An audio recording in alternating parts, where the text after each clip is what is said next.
Welcome to the Produce Moms Podcast, where we believe there is a produce mom in all of us. I'm Lori Taylor, founder and CEO of the Produce Moms. For 10 years, I sold fresh produce to over 300 grocery stores in the U.S. And today, my team and I are fully focused on inspiring people to eat more fruits and vegetables. This show is just one of the ways that we hope to inspire you and your family to eat more produce and live a better life. If you like what you're hearing on the podcast, join our community of almost 40,000 in all 50 states and over 30 countries by visiting theproducemoms.com/subscribe. And be sure to subscribe and leave us a review on iTunes. Thanks for being here. Enjoy today's show. Welcome back, everyone. This is the Produce Moms Podcast. I am, as always, so happy and full of joy to be your guest. And today's guest is actually a repeat guest. We are welcoming back to the show Iris Montano Madrigal. And Iris was our guest on episode 83. It's literally an episode that brought tears to my eyes. So much passion with Iris and her husband, Alex. They were both part of that episode together. They are the family behind Covilli Brand Organics, one of our beloved brand partners at the Produce Moms. And Iris and Alex have probably single-handedly taught me more about fair trade than anyone else in fresh produce. And so that is going to be the topic of today's show. And we're going to talk about how fair trade is a sustainability program, but it's really, very specific and a lot more than that. And so Iris, we are so thrilled to have you back. Welcome back to the Produce Moms Podcast. Hello, Lori. Thank you so much. It is my pleasure. Thank you for having me. It's always great chatting with you. And I'm looking forward to this conversation. Thank you. Yes, thank you. And tell our listeners who aren't familiar with Covilli, where are you calling in from today? Well, right now I am in Arizona. This is where our headquarters are in Nogales, right on the border with the state of Sonora in Mexico. And we are a shipper grower who started early 90s. We have been at this almost for 30 years, and our farm is based out of Sonora in Mexico, just a 5-hour drive south of the border. We're within the Sonoran Desert, and we also work with other partner growers throughout Mexico. Yeah, no, it's an amazing story. And everyone, you can learn more about Covilli Brand Organics by just visiting covilli.com. That's COVILLI.com. And we'll link it in the show notes. But and truly, episode 83 is a great place to go in the archives too, to really understand the purpose behind this brand that you've probably encountered in more places than you realize. They're really well known. There's a lot of crops that Covilli is well known for. One that I have great memories of selling from my days at the sales desk are your amazing heirloom tomatoes. But there's so much more to Covilli than just the heirloom tomatoes. So Iris, why don't you briefly tell our listeners a little bit more about what you all grow? Yes, absolutely. Well, we have a wide variety of products, like you very well said. We have green beans, Brussels sprouts, squash, different summer squashes as well as winter squashes. Our tomatoes, of course, heirloom tomatoes, cherry tomatoes, grape tomatoes, Romas. We have a wide variety of hot peppers as well. Poblanos, anaheims for California, jalapenos, serranos, cherry bombs, which people love. We always say that you can either get the cherry or you can get the bomb because they have that meaty spiciness to them. And I'll share a short secret with you. We usually like to do is we take the calyx off, the stem off of the cherry bombs. And since they're so meaty and not too spicy, we'll pour a little bit of good quality tequila in them and use them as shot glasses. And they will infuse the tequila within a few seconds, and they are amazing. Well, now that's a tip I can get behind. Oh, wow. Yeah, no, I'm definitely doing that. And I'm sure we've got listeners with us who are thinking the same thing. So beyond all these amazing products, and there's so much color in what they grow too, which is fun. Like Iris casually says, Brussels sprouts. They grow these like gorgeous purple Brussels sprouts too, and they're heirloom tomatoes, all these different colors and shapes. And just the kind of produce that we all, drool over when we're scrolling Instagram. But Covilli is 100% organic and 100% fair trade. And so let's dive into that a little bit more. I mean, we've talked extensively in previous episodes and on the blog, and I think folks have a pretty strong awareness and understanding of what organic means. But I'd like to focus on today's show to help people understand what fair trade means. So why don't we just start there, Iris? What is fair trade? How do you define it, or how is it defined?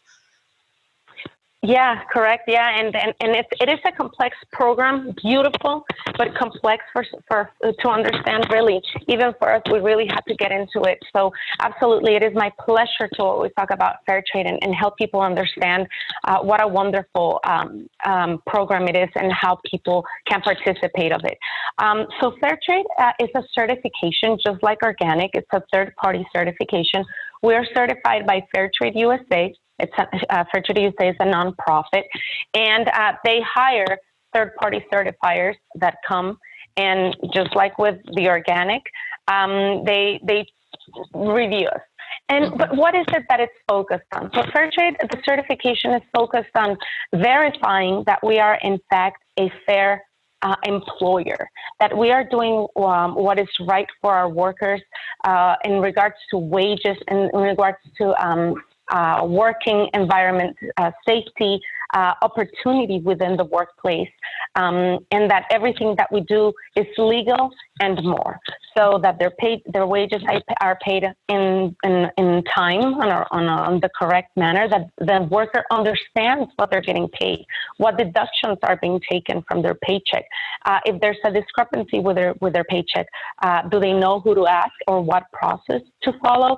So it goes into very, very small detail and minutia in regards to all that has to do with worker compensation, social security, wages, contracts, well-being in general. For instance, in our very particular case, we have a lot of migrant workers. Most of our workforce are migrants from the southeastern parts of Mexico, the states of Guerrero, Oaxaca, and Chiapas. Mm-hmm. And they have been coming with us for many years. About 75% of our workforce is recurring workforce, and which is they come with their families. Is a stat we need to give a little bit more emphasis to. You said 70% comes back. 75%. Wow. Yeah, we have workers that have been with us for 20 years, 15 years. And they started coming with their younger children. Some of their children are now as adults, because child labor, of course, is a big deal, completely banned and prohibited for fair trade, as well as the Mexican law. We must emphasize it is illegal to hire children for labor. But fair trade is obviously very vigilant about this. And so, yeah, about 75% of our workforce returns year after year. And some of they usually, invite the aunt or the uncle and the brother and the sister, and sometimes the children. One thing, a trend that we have seen now is that less and less of the children of our workers continue in this line of work because of education. The parents didn't have this opportunity, but now the children do. We have a school on site for the workers' children. So now we see more and more that they continue in schooling. So as a result, of a good thing, but now labor is an issue. But this is a good problem to have, I guess, coming from that perspective, that now these children have other opportunities to pursue as well. But yeah, so that's one of the big focuses of fair trade. It's all the well-being of the worker. So we house all these workers. So the house has to be a good housing experience for them. The right space, size-wise, well ventilated, with good lighting, safe for them and for their belongings. And for instance, if it's a family of 7 and only the dad is working at the fields with us, well, the housing is for everybody, for the mother and the children. They don't pay anything. But if we were to charge them, Fair Trade would come in and review that the rent is not an abuse on the work. It's like it's a fair amount. Correct. Yeah. Mm-hmm. Exactly. So, it checks all these things that have to be, we have to abide by the law. So they review that aspect and more. The other very important thing, although conventional operations can be also fair trade certified, it's just tied in, the well-being of the worker with the products that are being used on the farm. If a farm is fumigating or spraying pesticides that are toxic to the human being, even if you're covered, it's in the air. And then if your community where the workers live is within a few steps or a short drive, well, it transfers. So, or it might stay on the hair or on the clothing or on the shoes of the worker, and they're bringing this to their home. If they give them vegetables like we do, well, it comes in the food, and then it permeates through the soil. So it's just embedded in the entire area. So that's why, even if a conventional operation is fair trade certified, it is a process. Most likely that operation will eventually become organic certified because of the well-being of the workers, the community, and their families. Mm-hmm. So that's another big aspect that ties into what you were talking in the beginning about sustainability and why this is also sustainability certification. And another big part of the fair trade certified aspect are premiums. When you go to the market and you see, let's say, coffee or chocolate, which are the most common fair trade products, bananas, you will see that there's fair trade and non-fair trade, and you can identify this by the seal, by the sticker or the logo imprinted on the packaging. Fair trade certified. When you choose a fair trade product, there's a premium that is added to this product. And I'm talking cents on the dollar per pound. These are established by Fair Trade USA, not by the producers. They just tell us how much. And this is per product, right? So squash will have a fair trade premium that's going to be different from Brussels sprouts per se. And so the consumer, by choosing this product, is paying this extra premium, as I said, cents on the dollar. Which is literally pennies for, you're paying pennies more for your product. Exactly. Yeah. Like, for instance, zucchini, I believe it's like 4 cents. 4 cents if you buy a pound of zucchini, that is. So and then this 4 cents will go directly to a premium fund. So we will collect, let's say we sell to a retailer, then when this retailer pays us back, we separate this money. Right. And what corresponds to the premiums, we send directly to a bank account that is owned by our workforce. So all the employees at the farm, all the farm workers own this bank account, and they get to democratically choose what to do with these monies. And you might say, but 4 cents, come on, if once a week I am giving 4 cents per pound, if I buy a pound, I mean, that's not really significant. Well, it adds up. It really, really adds up. Yeah. You were saying also we are 100% fair trade certified. That's because we chose to certify all of our products. So all of Covilli's grown products, because as I said, we work with other partner growers, and they are not all of them fair trade certified, but what our farm produces is. And so we have been able to create a pretty large impact. Right. It is my great honor to say that since becoming certified in December of 2015, up to this year, 2020, we have been able to what's the word I'm looking for? To get to reserve $1.2 million in premiums for our workforce. So that $1.2 million, that's a compilation of all of these pennies from products like the zucchini that you grew, where you add on 4 cents per pound. And that's exactly as Iris was explaining, folks, that 4 cent premium goes into a separate fund. And so, yeah, it's 4 cents to you, but in a matter of just a couple short years, we've got over $1 million of community impact funds that your workers get to vote on. So it's a democratic process that you and Alex have a vote, Iris? As owners of Covilli? We do not. Absolutely not. It's fully owned by the workforce, and they understand this very well. They manage this money. They have a fair trade committee. Of course, this is all following the standard of Fair Trade USA. We have not set this in place. It's already set in place, so we follow this directive, and they're very well thought.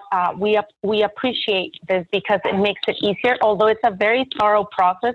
And as you can imagine, traceability is top-notch, right? Because we're talking monies. So every cent has to be accounted for. Every product that has a seal that leaves the farm, we have to account for it with its corresponding premium. And we don't have a vote.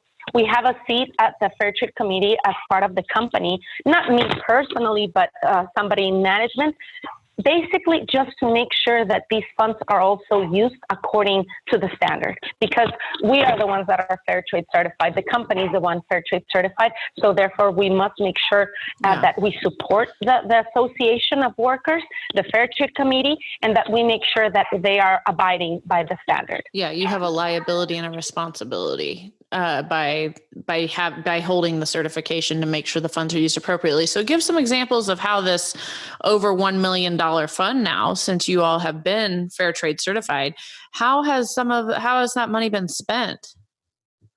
What are some examples of products that, what are some examples of projects that qualify?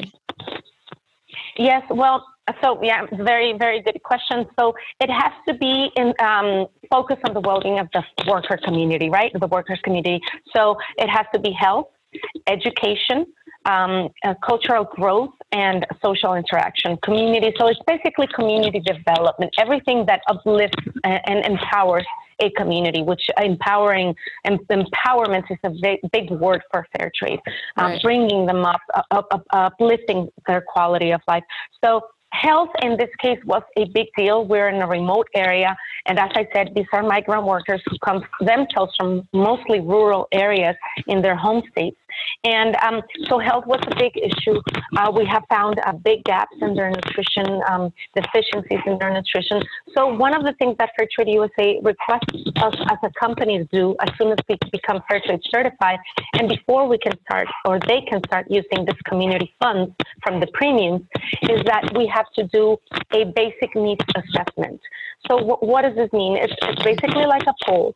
Although we decided to be very thorough with it. We figured, well, we're going to be getting all this information. Let's try to get as much information as clearly as possible. So we decided to interview more than half of our workforce, and we interviewed them. We spoke to them directly. Wanted to make sure that they understood the questions and we understood their answers. Mm-hmm. And so the results were that the needs were mostly in health. We found as I said, deficiency in nutrition, a lot of chronic disease. And we are far away in a rural area. We are far away from medical services, like most farming operations are. Mm-hmm. Yeah. Correct. Yeah. So I'm assuming a clinic or some sort of healthcare institution is what they invested in. Initially, it was a medical transport vehicle that could take them for emergencies or for programs or scheduled appointments. Okay. And yes, the second project that was inaugurated in January of 2019 of last year was a healthcare clinic with general MD and also a dentist. And Lori, you have no idea the dental aspect of it, because if it was already hard to find a doctor, well, finding a dentist was even harder. And if they were not going to the doctor as often as they should have, well, they were much less going to the dentist. So both these services have brought a magnificent and huge impact in our worker community, but also in the community itself, because it's not only for the farm workers, but also the communities.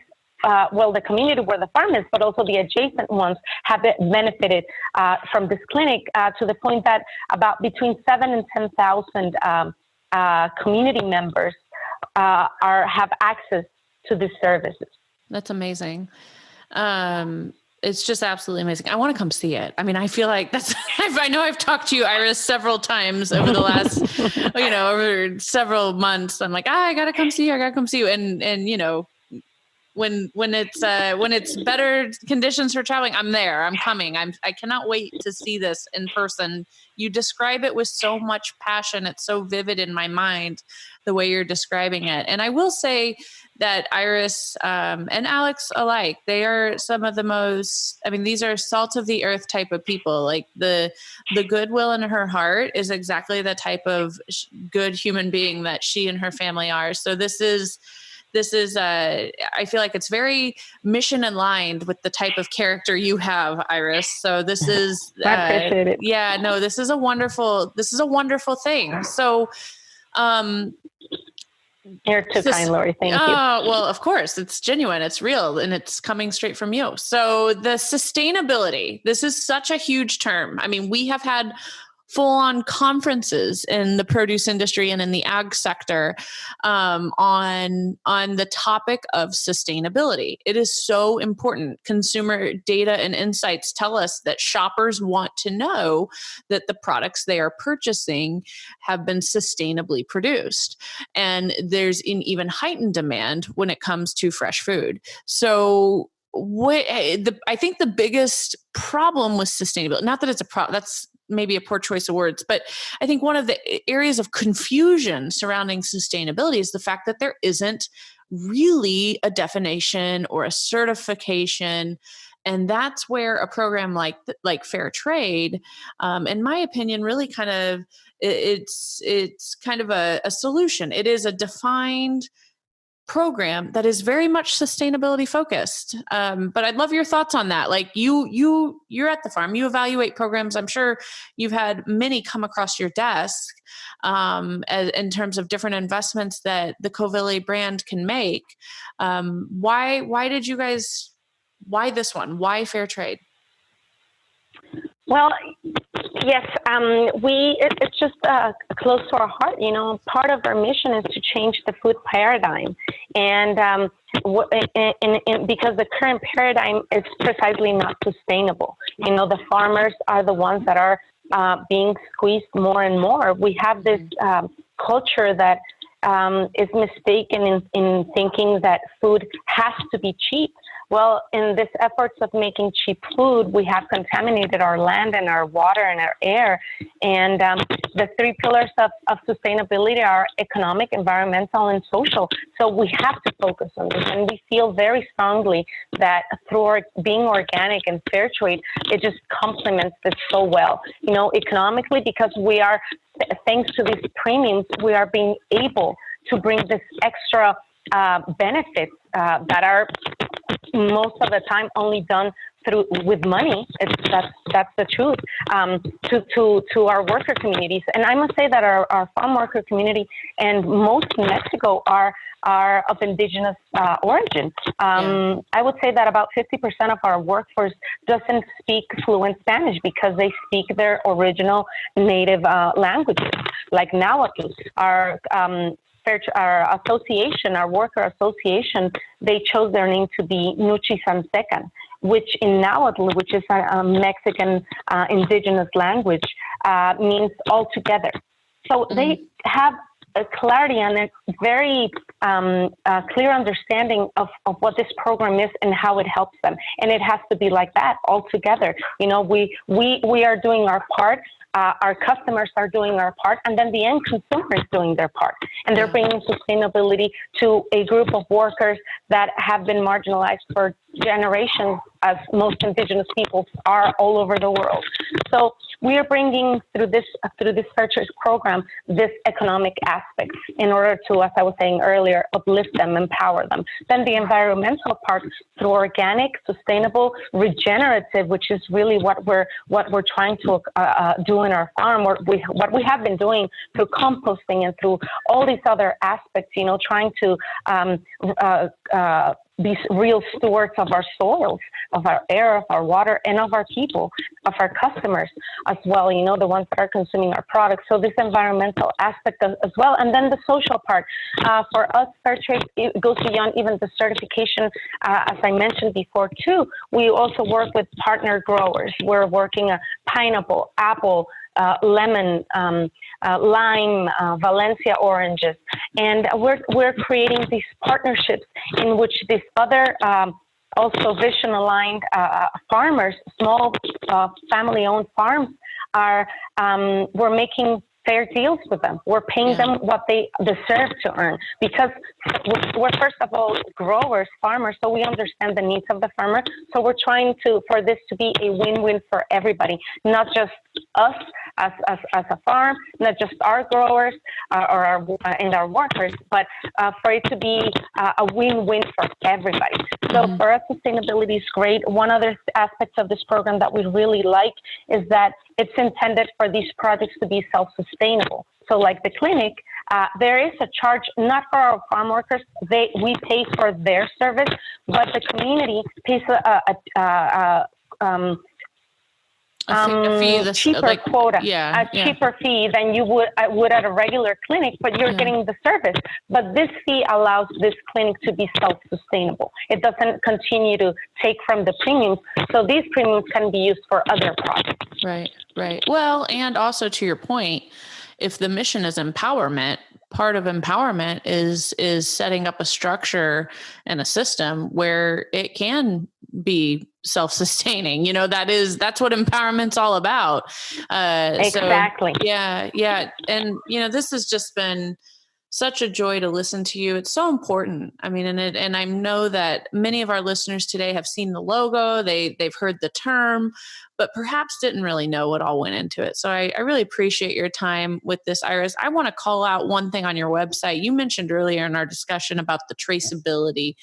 And there's actually on Covilli's website, covilli.com, COVILLI.com, right there in their header, in their main navigation is a button that says Truly Fair. So click on that and you'll see what I'm talking about. And you can actually track as a shop, you as the shopper can track your fair trade premium contribution. So it's got all of the products listed that Covilli grows. So that's kind of fascinating in and of itself. You can see everything this amazing grower produces. But you can, for instance, click on Roma tomatoes, enter that you bought 2 pounds, and you will see then when you click the submit that you paid 4 cents into the fund by buying 2 pounds of Roma tomatoes that were grown by Covilli. So everything is very transparent. And I think that's, I think transparency is really what that's what we're all about at the Produce Moms. We want people, that's why I started this. That's why I started the podcast, because I want everyone that's a consumer of our industry's great products, fruits and vegetables, to know the stories of the farm and to have a higher understanding of the good work that people like Iris and Alex and everyone at Covilli are doing. And what's the reason behind these different labels and programs and processes that are part of agriculture. So have to call that out as my closing remarks. But Iris, I, again, just thank you for your time. Thank you for being here.